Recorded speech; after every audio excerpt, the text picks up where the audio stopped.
Hi guys, good morning. For today's video, 'di ba viral ngayon yung 500 pesos daw? Kasya sa Noche Buena para sa isang buong pamilya. Hindi totoo yun guys, kasi sabi kasi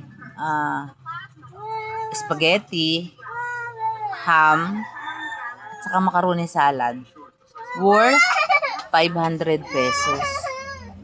I think hindi totoo. Kasi parang na-rolling ko na yung isip ko. Talagang hindi kasya. Bobo pa ako sa math ha. Parang may naamoy ako hindi maganda. Bobo pa ako guys sa math. Tipid na yun guys. 345. Saan doon ang ham? Asan doon ang salad? Hindi totoo talaga yun. Hindi talaga totoo yun guys.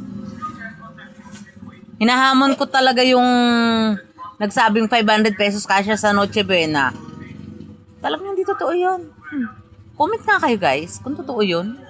Parang sa isang mahirap na pamilya, yung 500 pesos na sinasabi niya, tipid na yun 345 spaghetti pa lang yun.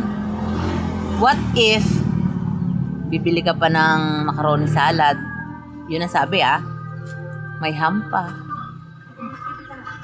Guys, talagang hindi totoo.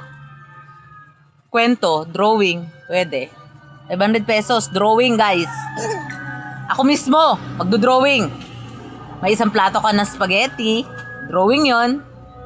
May isang plato ka na ham, drawing din yon.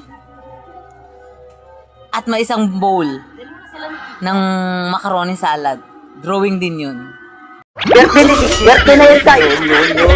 Ang onggoy.